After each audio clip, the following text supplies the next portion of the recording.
नमस्कार दोस्तों, मैं सरोज पांडे। जिस डाल पर बैठे हैं उसी को काट रहे हैं। ये कथा आपको याद है? ये कथा कालिदास जी के बारे में कही जाती है। कालिदास जी के विषय में आप सभी जानते होंगे, जिन्होंने बहुत सारी किताबें लिखी है। रघुवंशम, मेघदूतम, अभिज्ञान शकुंतलम। उन महापुरुष के विषय में ये बहुत ही विख्यात है कि वे जिस डाल पर बैठे थे उसी को काट रहे थे। ये कहानी आज कहने की ज़रूरत नहीं है, क्योंकि आप सभी जानते हैं कालिदास जी अबोध थे, सरल थे, शिशुवत थे, या आपको जो कहना है कह लीजिए।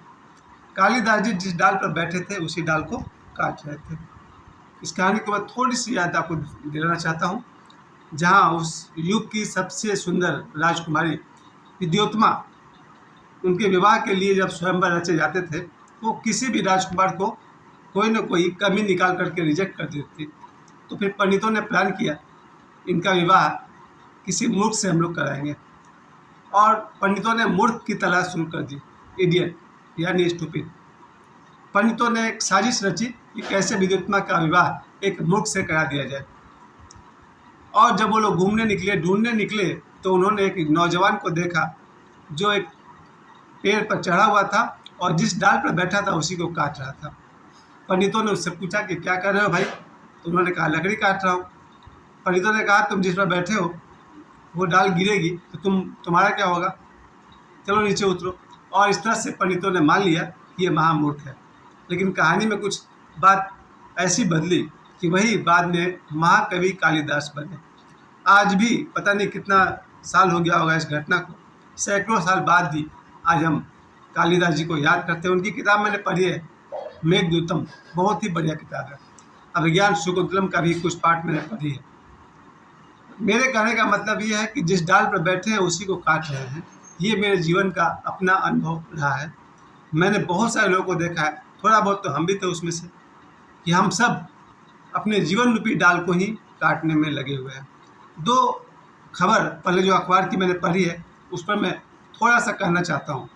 अखबार में छपे हुए बुराइयों को प्रचार करना मेरा उद्देश्य कभी नहीं रहा, लेकिन आहत होता हूँ तो मैं दो शब्द जरूर कहता हूँ।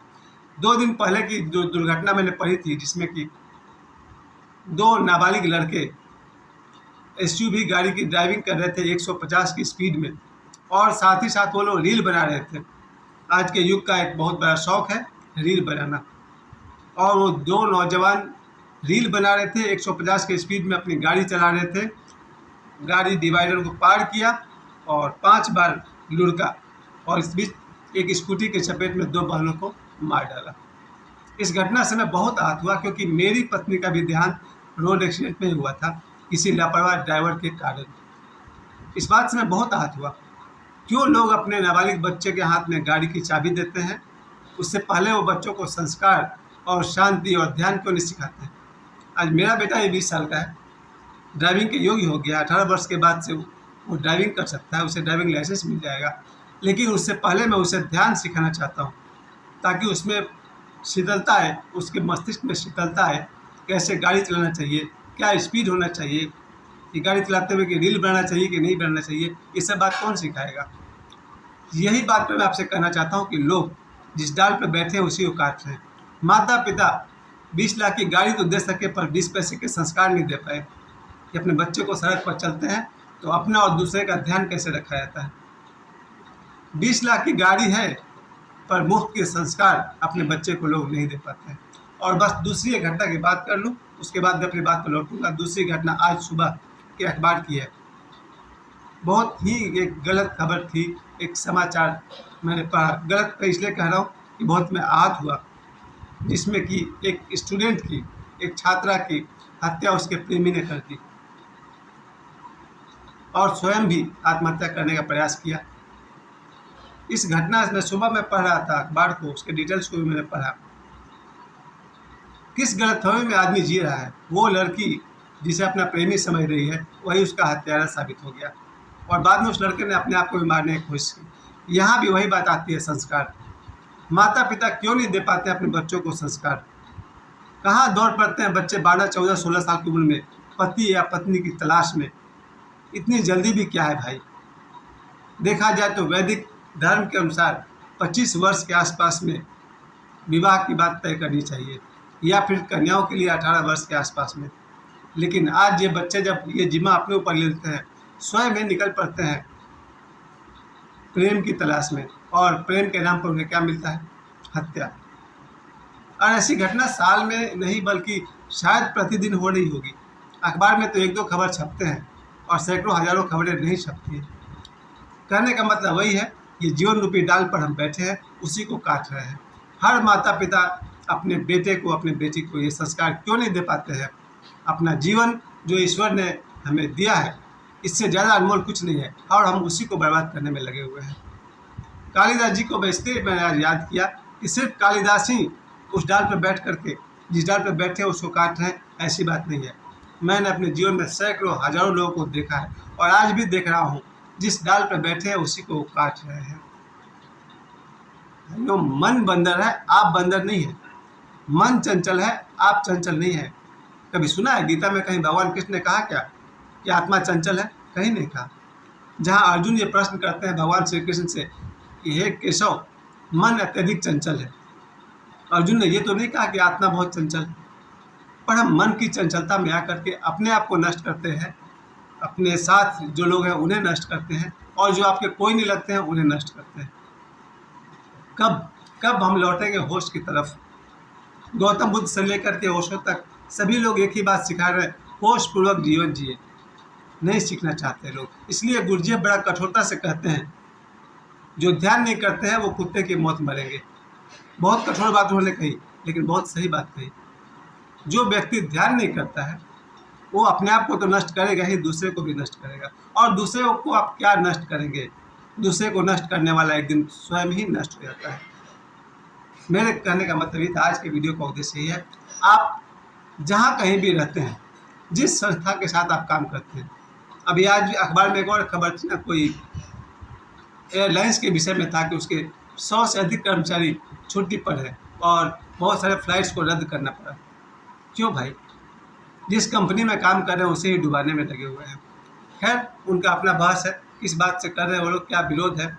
मैं तो इतना ही कहना चाहता हूँ कि आदमी जिस संस्था में काम करे उसके प्रति ईमानदार हो, वफादार हो, क्योंकि उससे आपका घर चलता है। बेरोजगारी का स्वाद आप लोगों ने शायद नहीं चखा है, मैंने बहुत चखा है। जीवन में 25 बार मैंने नौकरी की है, 25 बार इंटरव्यू दिया है, और कई बार रिजेक्ट हुआ है। बेरोजगारी जब सर पे मंडराती है तो फिर कुछ नहीं सोचता है, और जिन्हें जब वो काम मिल जाता है तो जिस संस्था में काम करते हैं उसको ही बर्बाद करने में लग जाते हैं।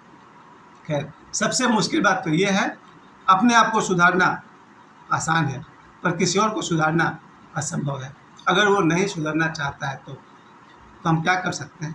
अपने आप को सुधार सकते हैं, यही हमारे हाथ में है। मेरा आप सभी से, जो कोई भी इस वीडियो को देख रहे हैं, उनसे मेरा यही निवेदन है, जिस देश में हम रहते हैं, देश को ही आप वृक्ष समझिए, डाल समझिए, उसको ही काटने में लगे हुए हैं। ऐसा तो हो रहा है। बहुत सारे लोग हैं जो अपने ही देश के, अपने ही वतन के, जिस देश में वो रहते हैं, जिसे मातृभूमि कहा गया है, उसके ही खिलाफ स्टेप लिए चले जा रहे हैं। ये तब तक चलेगा जब तक आदमी ध्यान में प्रवेश नहीं करेगा। और ध्यान में प्रवेश कोई बहुत बड़ी आध्यात्मिक बात मैं नहीं कह रहा हूँ, मैं सिर्फ यही कह रहा हूँ कि अपने आप को देखिए, अपने मन के चालाकियों को देखिए। मन कहीं आपको गड्ढे में तो नहीं गिरा रहा है। मैं इस बात को मानता हूँ, मैंने अपने पूरे जीवन में देखा है, मन जरूर भटकाता है, पर आप मन तो है नहीं। जब आपका मन भटकाता है तो क्या आपकी अंतरात्मा नहीं कहती है कि ये गलत है? लेकिन आदमी लगा हुआ है। कालिदास बनना छोड़िए, अर्थात जिस डाल पर बैठे हैं उस डाल को काटना बंद कीजिए। जिस संस्था से आपकी रोजी रोटी चलती है, आपका परिवार चलता है, आपके बच्चे 2 रोटी पाते हैं, उसी संस्था को डुबाने में अगर आप लगे हैं तो आप भी कालिदास की तरह वही गलती कर रहे हैं कि जिस डाल पर बैठे हैं उसी को काट रहे हैं। हम सब अपने जीवन का मोल पहचानिए, प्रेम संबंध में पढ़ करके। और पता नहीं क्यों ये बात जब वो गीत में था, हकीकत की दुनिया में चाहत नहीं है, बहुत मुश्किल है समझना। लेकिन मुझे भी लगता है, मैंने जितने भी लव स्टोरीज पढ़े हैं आज तक, सभी में मुझे कहीं ना कहीं दिखाई पड़ गया कि कहीं वास्तव में प्रेम नाम का कोई चीज़ है भी या नहीं।